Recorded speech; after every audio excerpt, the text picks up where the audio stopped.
This video may not be very pleasant for Einstein fans, or maybe a bit misleading for some people, since Albert Einstein was a prominent physicist and Nobel Prize winner who introduced the theory of relativity and the photoelectric effect to the world. He obviously had a special brain. So special that when he died in Princeton Hospital on April 18, 1955, a pathologist named Thomas Harvey stole it.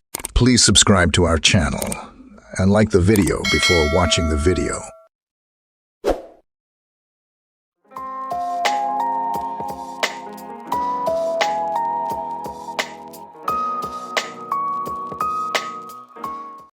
The only thing I have learned in this long life is that all our science, when measured against reality, is a primitive and childish achievement.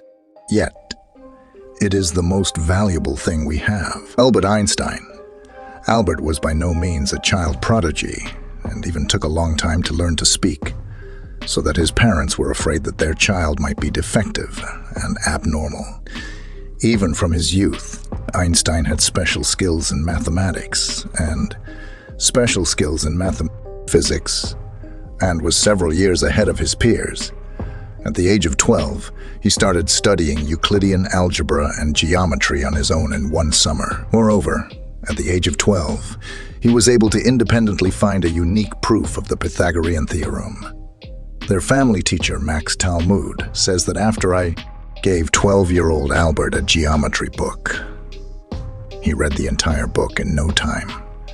From then on, he devoted his time to more advanced mathematics, so that in a short time, his mathematics advanced to such an extent that I could not keep up with him. Albert Einstein's interest in geometry and algebra led him to conclude at the age of 12 that nature can be understood as a mathematical structure. Albert began teaching mathematics at the age of 12, and by 14, he said he had mastered calculus. You may be interested to know that Einstein had no interest in studying his brain or his body. In fact, he did not want people to worship him. On April 17, 1955, Einstein went to Princeton Hospital with severe chest pains. He died the next morning of a ruptured aorta of the heart. The news of the death of this great scientist spread quickly. But a strange thing happened in the hospital. Einstein's brain, one of the smartest people in history, was stolen.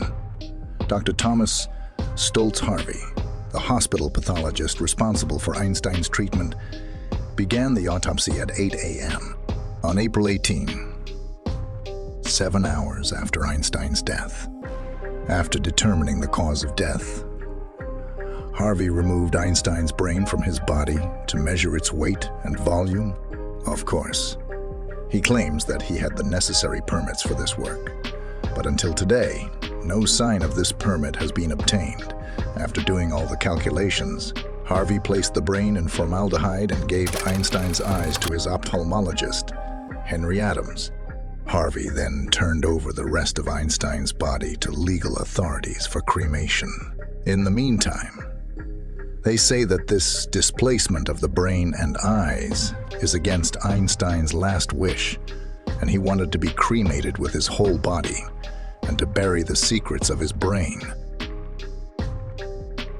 So not only was Einstein himself not satisfied, but Harvey had no official permission to take his brain and keep it. He was not even a neurologist. His main task was to determine the cause of death, which was cardiac arrest, and had nothing to do with Einstein's brain. There are two rumors about Harvey stealing Einstein's brain. First, he did so at the request of Harry Zimmerman, Einstein's personal physician, since Harvey had a close relationship with Zimmerman. Zimmerman never confirmed the rumor, but after Einstein's death, he asked authorities to allow him to examine Einstein's brain.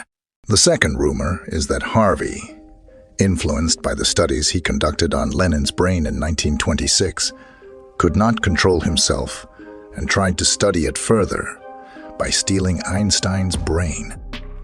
After transplanting Einstein's brain, Harvey went to Einstein's son, Hans Albert, and got satisfaction from him with the promise that his father's brain will be examined in the progress of science, and the results of these experiments will be published in prestigious medical journals. The day after Einstein's death, the New York Times published an article titled "Dr. Harvey autopsied Einstein with son's permission," but failed to mention that his son's consent was obtained after Einstein's brain transplant. When the news broke, Harvey received many requests to see the brain and examine it. As mentioned, Dr. Zimmerman was the first to approach Harvey and asked him to promise that he would be the first to examine Einstein's brain. Zimmerman and his hospital were ready to receive Einstein's brain, but Harvey refused. Shortly thereafter, Princeton Hospital announced that it would not allow the brain to leave Princeton and New Jersey. A big fight broke out between the two hospitals for the ownership of Einstein's brain, and this was the beginning of what happened next. Actually, Princeton Hospital didn't own the brain doctor. Harvey did.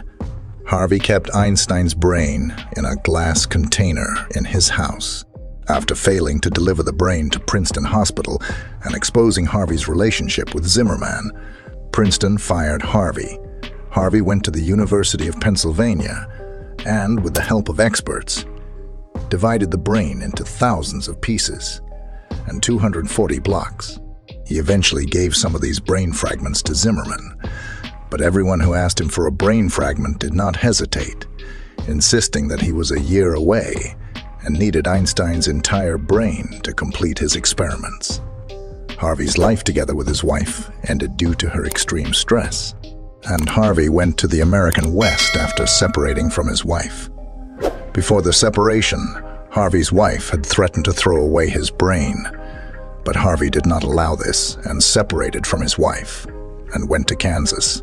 He worked as a supervisor in a pharmaceutical laboratory in Kansas. Harvey kept Einstein's brain in a refrigerator in the laboratory. For 30 years, Harvey was constantly traveling and took the brain with him everywhere. During these years, he did not do the slightest research on Einstein's brain. Sometimes Harvey would get requests from researchers for brain research, and he would send them a slide or two, hoping that the research he'd been unable to do for years would come true. Little by little, Einstein's brain was forgotten, and sometimes it attracted a little bit of attention again with the news that was published. In 1985, exactly 30 years after Einstein's death, the first article about his brain was published. Marion Diamond from UCLA, who had previously received some brain cells from Harvey, conducted this research did not come to a precise conclusion. Although he claimed that the number of glial cells in Einstein's brain was more than the number in the brain of normal people. This result meant that Einstein's brain had a high metabolism, and thus the ability to think more conceptually. Although new research refutes this theory, many studies have been published in reputable journals claiming that Einstein's brain was different. Thomas Harvey died in 2007 and donated the rest of Einstein's brain to Princeton Hospital. Once again, attention was drawn to this hospital, and people who received parts of this brain returned them to complete Einstein's brain again. After a grueling 50-year journey, Einstein's brain is now on display at the Mather Museum in Philadelphia. Thank you for watching this video until the end. I hope you enjoyed this video. Please subscribe to our channel for support.